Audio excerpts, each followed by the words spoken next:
International system of units. Unit, सबसे पहले तो बात करते हैं यूनिट क्या होता है। यूनिट एक स्टैंडर्ड होता है। पुराने ज़माने में एक तराजू होता था जिसके एक साइड पर हम क्या कर देते थे, एक नॉन क्वांटिटी रख देते थे, जबकि दूसरी साइड पर हमें एक अननोन क्वांटिटी रख देते थे। जब अननोन क्वांटिटी नॉन क्वांटिटी के इक्वल आ जाती थी तो हम उसके मुताबिक उसका क्या कर लेते थे, वेट मेजर कर लेते थे। यहाँ पर जो एक नॉन क्वांटिटी फिक्स कर देते थे, यहाँ पर जो एक स्टैंडर्ड फिक्स कर देते थे, इस स्टैंडर्ड क्वांटिटी को हम फिज़िक्स में यूनिट कहते हैं। इंटरनेशनल सिस्टम क्या है? इंटर का मतलब होता है बिटवीन, नेशनल का मतलब होता है नेशन, एंड सिस्टम एक ग्रीक सिस्टमा से निकला जिसका मतलब होता है होल, यानी एक ऐसा सिस्टम ऑफ यूनिट्स जो होल नेशंस के बिटवीन इस्तेमाल होता है, इसे बोलते हैं इंटरनेशनल सिस्टम ऑफ यूनिट्स। जो तमाम यानी हर कंट्री में यूज़ होता है उसे हम बोलते हैं इंटरनेशनल सिस्टम ऑफ यूनिट्स। ये इंटरनेशनल सिस्टम ऑफ यूनिट्स बना कैसे?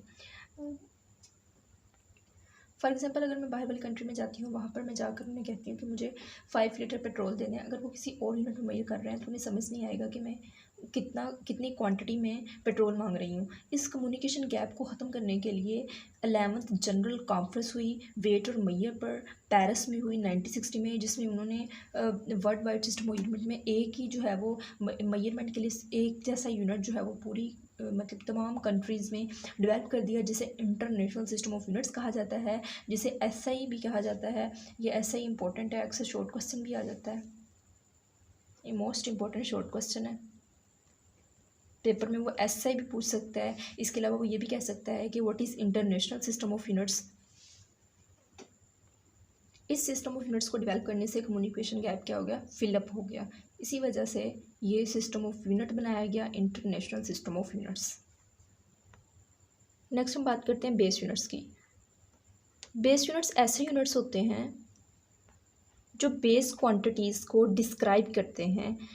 जैसे कि आपको नाम से ही पता चल रहा है, बेस यूनिट्स, ऐसे यूनिट्स जो बेस क्वांटिटीज़ को डिस्क्राइब करें, उन यूनिट्स को हम बेस यूनिट्स का नाम देते हैं। इनमें आ जाते हैं लेंथ। लेंथ का यूनिट क्या है, यानी लेंथ एक फिजिकल बेस क्वांटिटी है, इसको डिस्क्राइब कौन सा यूनिट कर रहा है, मीटर। मैस एक बेस क्वांटिटी है, इसको कौन सा यूनिट बेस यूनिट डिस्क्राइब कर रहा है, किलोग्राम। टाइम को सेकंड, इलेक्ट्रिक करंट को एम्पेयर, इंटेंसिटी ऑफ लाइट को कैंडेला, टेम्परेचर को केल्विन, अमाउंट ऑफ सब्सटेंस को मोल। नेक्स्ट हम बात करते हैं ड्राइव यूनिट्स की। तो जैसे कि हमें नाम से पता चल रहा है कि ड्राइव यूनिट्स ऐसे यूनिट्स जो ड्राइव क्वांटिटीज़ को डिस्क्राइब करेंगे, उन यूनिट्स को हम ड्राइव यूनिट्स का नाम देते हैं। या ऐसे यूनिट्स जो ड्राइव क्वांटिटीज़ को मेजर करने के लिए इस्तेमाल होते हैं, उन्हें हम ड्राइव यूनिट्स का नाम देते हैं। इनमें आ जाते हैं स्पीड एक ड्राइव क्वांटिटी है, इसको कौन सा यूनिट डिस्क्राइब कर रहा है, मीटर पर सेकेंड।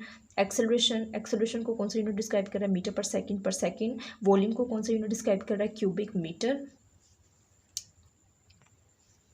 फोर्स को कौन सा यूनिट, न्यूटन डिस्क्राइब करता है।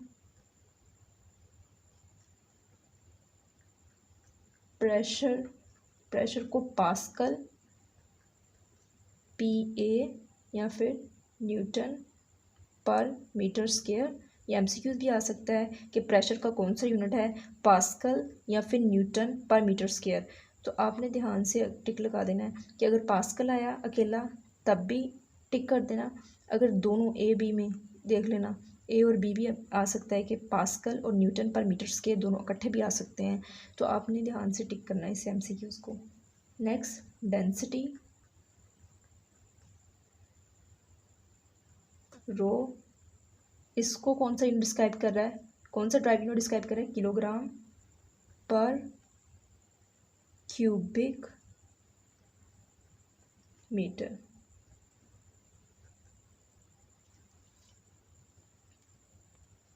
नेक्स्ट है चार्ज, क्यू से रिप्रेजेंट करते हैं। ये क्या है, एक ड्राइव क्वांटिटी है जिसको कौन सा यूनिट डिस्क्राइब कर रहा है, कूलम। ये भी एमसीक्यूज।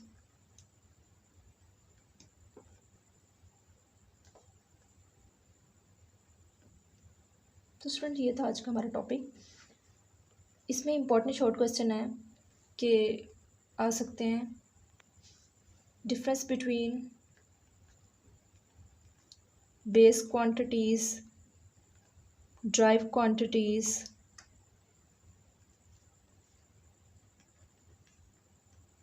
इसके अलावा difference between base unit, drive unit, और मोस्ट इम्पॉर्टेंट क्वेश्चन है इंटरनेशनल सिस्टम ऑफ यूनिट्स, कई दफ़ा पेपर में पूछा जाता है।